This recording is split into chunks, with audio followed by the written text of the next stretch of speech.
Welcome to the Grief Bully podcast. I am your host, J.Nicole. Thank you for joining our weekly discussion around grief, mental health, and your overall personal wellness. The Grief Bully podcast will serve as a vehicle to help you navigate life's journey. Be sure to subscribe, review, and share the podcast with anyone in your life that you think it will help.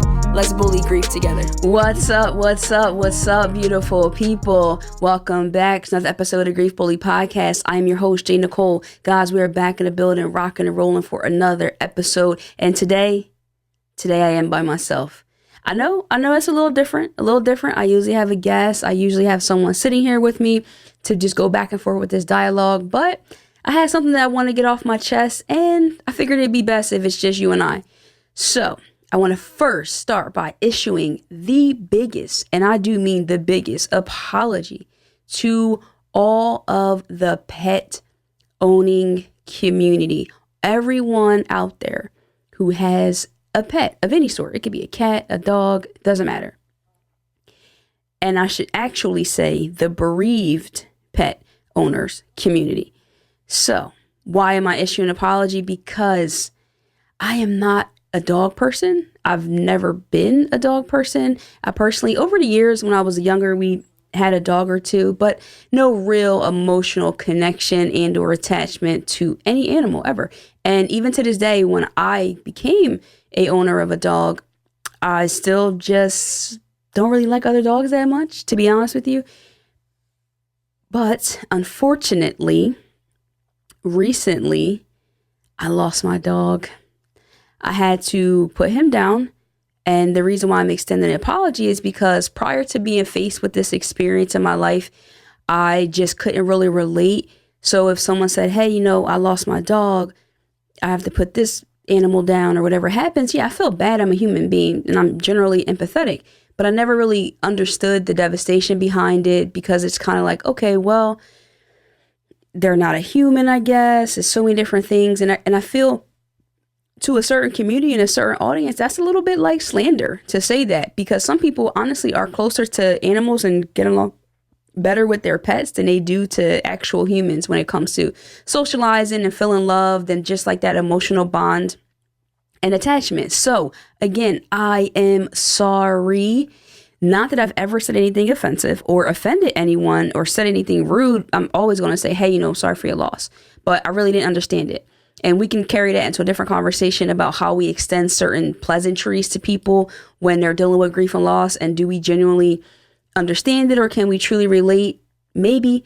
So I think it's one of those things of you never really know what it's like to walk a mile in someone's shoes until you're actually walking a mile in those shoes. And let me tell you, I am in the thick of it, truly. So just to back up a little bit, RIP to my dog, Ziiggy Marley. He was 15 years old. He was a Shih Tzu Bichon.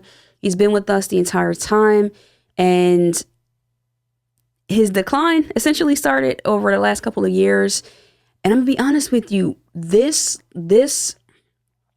loss, this grieving experience, this process, I showed up differently, I think, than I typically do.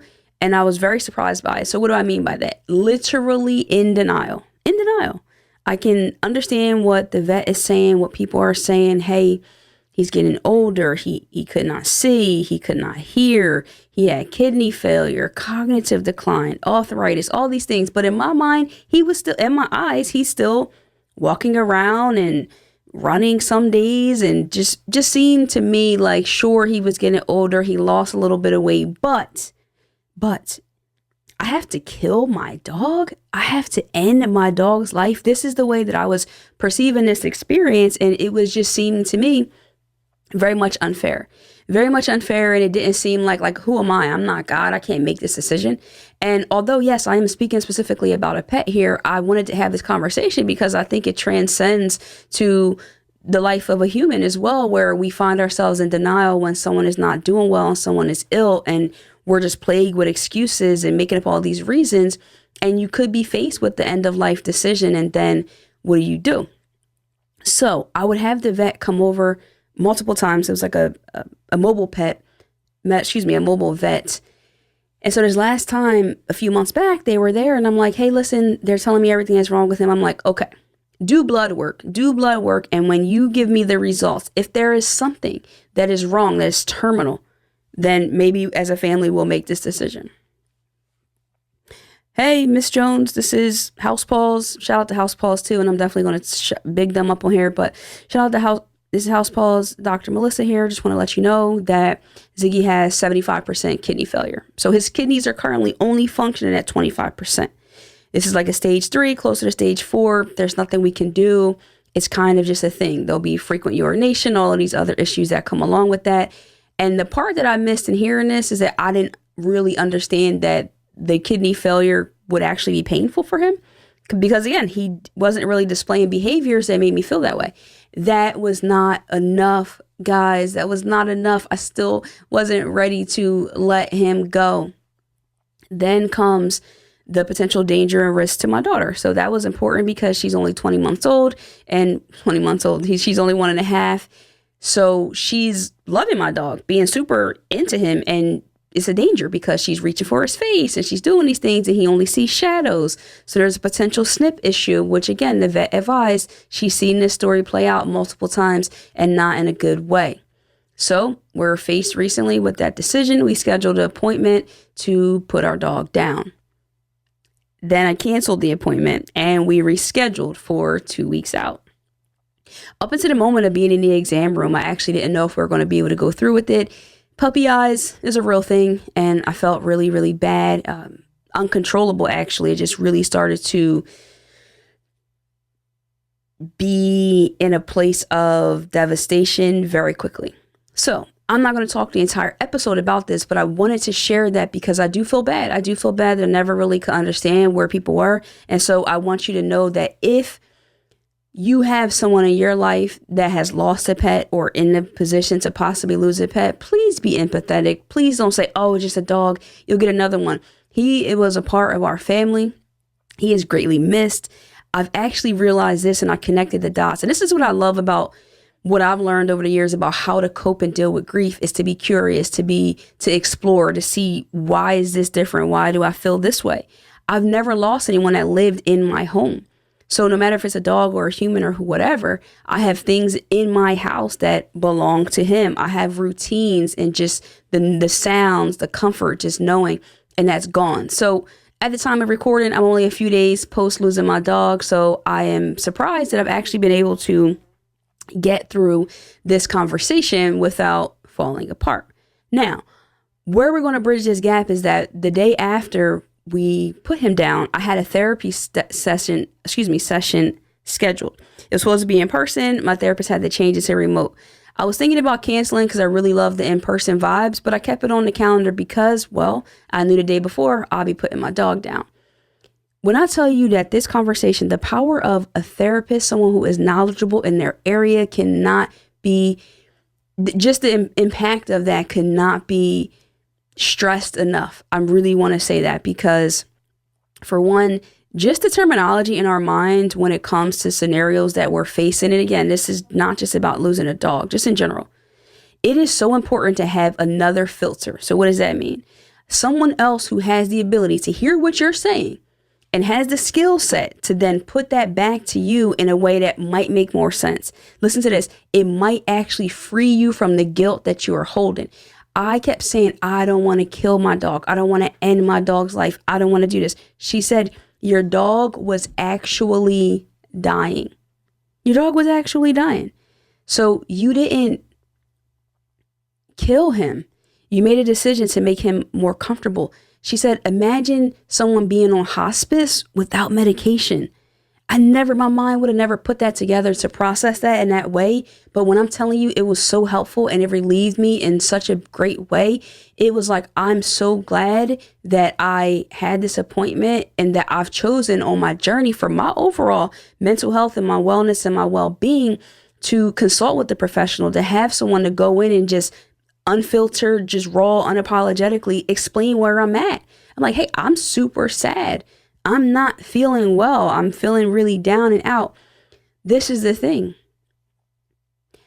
I've learned over the years to trust myself and my emotions. So sure, I'm going to fall apart. I'm going to cry. All these things are going to happen. But I'm also have shown myself what it will take for me to get back.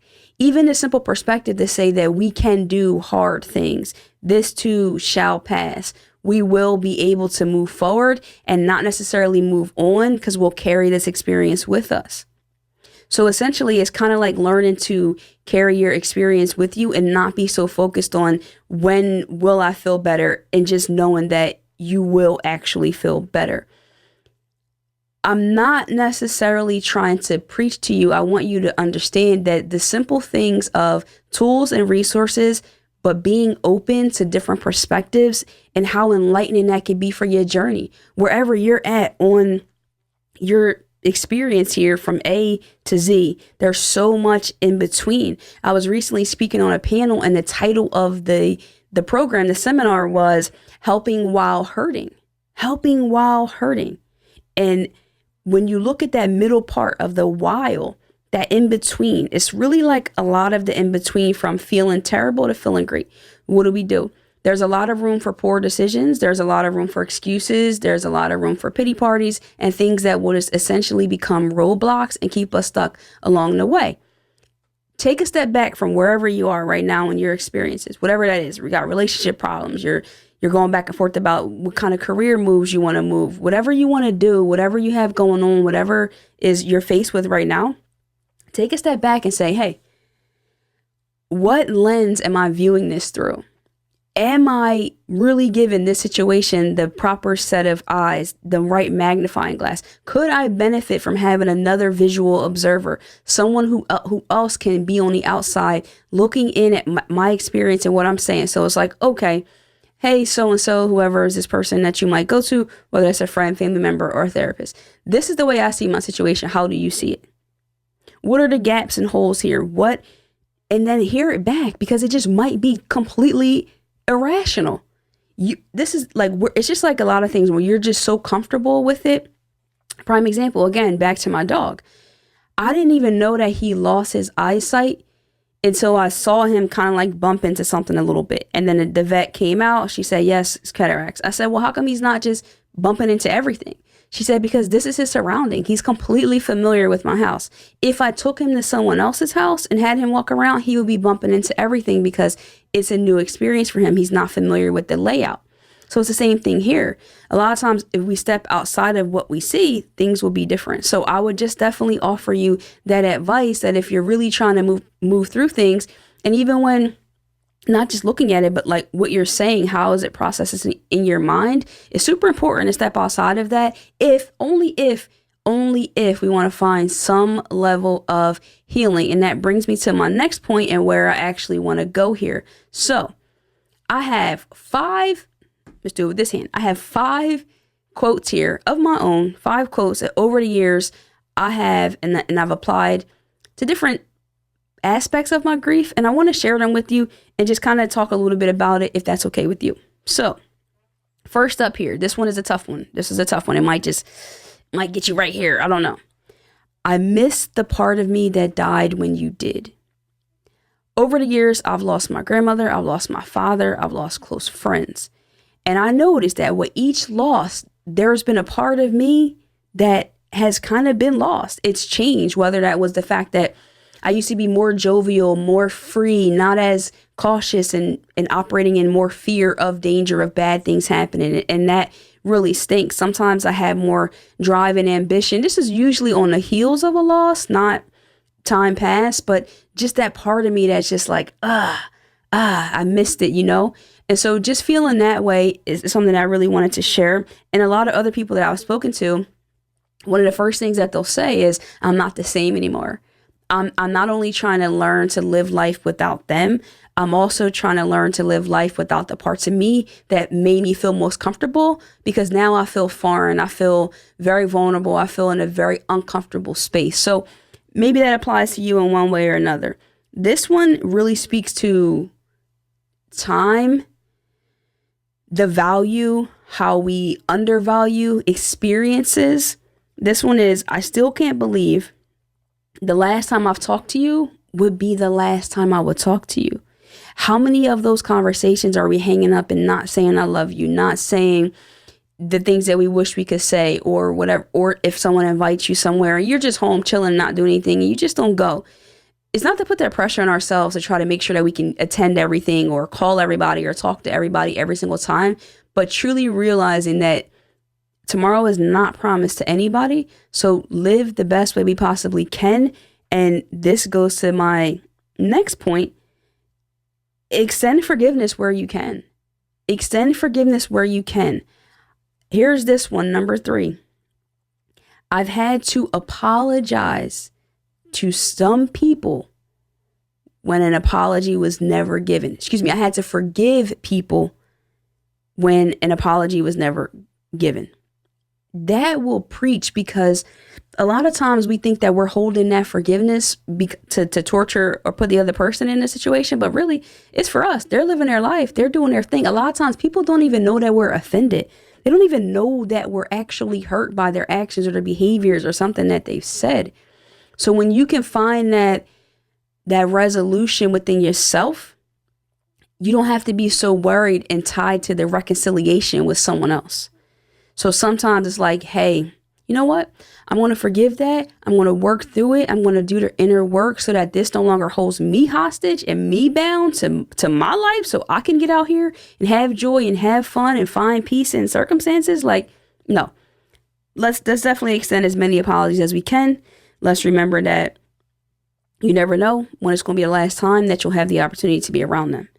This next one here is grief will meet you where you are. And I just shared the whole previous 10, 15 minutes of this conversation talking about and being an example of what it looks like to do that inner work and to do that work after these losses when scenarios occur, so that it doesn't compile. It's not like, well, I never started to look at the pain from losing my grandmother back in 2016. I never started to work through the pain of losing my father in 2019. I've done the work, even uncomfortable at times and reluctant, and there's been some breaks, so that when I am faced with a loss, like losing my dog that I had for 10 years and those things, it's like, okay, I have the skill set. I know what to do here. It won't be easy, and every scenario is not exactly the same, but at least you have that framework. Because what I'm saying is this: if you have anxiety, depression, all of these things, and then you come with an unexpected loss in your life, it's just going to compile. So do the work, because grief will meet you where you are. Grief is not forgiving in that sense. It's not a respect of where you are in life. It just literally happens. And the last, and number 5 here, when it comes to this conversation, continues to echo on what I just said. Time alone does not heal all wounds. People who use their time to heal will heal. That's it. Time is going to pass. You are not just going to randomly wake up and be better, be okay. You have to be an active participant in your healing. Faith without works is dead. You cannot wish the type of healing that it takes for you to have to move through the loss of your loved ones, to move through the loss of a job, a career, your identity. You have to be an active participant. No one is coming to save you. Will there be people along the way that can hold your hand through this journey, that can help you to cope and to find that peace within yourself? Absolutely. But no one's going to do it for you. They can't. It's your life. It's your experience. So now, after hearing this conversation, you are on the hook. Yeah, you're on the hook to make a conscious choice and decision from this point forward, if you haven't been already, to see what's going to be needed for you to be able to be the best version of yourself, to come out on the other side of everything that you've been faced with. Is super important. And I would most certainly be remiss if I didn't just talk about, because at the time of recording, it would be 11 years since I lost one of my friends. It was one of the most devastating losses I've ever experienced. And she was young. She was only 25 years old. And I look at it and I feel weird sometimes, because I've still grown. I've gotten older. I'm 38 now. She's only always going to be 25. And that's difficult. It's really difficult to process that. But again, that was unexpected. Something that I didn't think at the time I could ever get through and make it through. I felt like my world was crashing in and nobody understood. And how am I going to figure this out? And here I am today before you having this conversation. So again, it's another example that we can do hard things. It is absolutely possible, but it's inevitably up to us. So, I mean, what are you guys going to choose today? Are you going to continue to just allow yourself to wallow in your misery in this hard time? Or are you going to reach out for the resources, find people who've been through it, who've been able to get through it, and then you'll get through it? Guys, drop some comments. Let us know. Again, this was our first solo episode here. Not really sure how you're feeling about it. This is something that I felt I should do solo. And to be honest with you, I thought I was going to be crying because over the last couple of days, I haven't been able to really talk about it without crying. And then feel like, wow, I can't believe I'm crying this much. But it hurt. It hurt. I lost a big part of my family. We lost a big part of our heart. And it's just going to take some time. But thank you, right, for letting me bare my heart with you, be a little more transparent, introduce you a little bit more to me, my life, and kind of how I move when it's not in a conversation dialogue, just so we can build that familiarity. Thank you for supporting the show. I super appreciate that. And yeah, drop those comments. We're here every Sunday, 10 a.m. Eastern time. I'm in the live chat. If you want to join at that time, drop some comments. We can go back and forth there live. Or if you want to DM me with any questions, concerns, anything like that, feel free to do so. But you got to be following me over on Instagram to do that. So make sure you do at I_am_J_Nicole, guys. So next time, you already know. Love and light. Peace.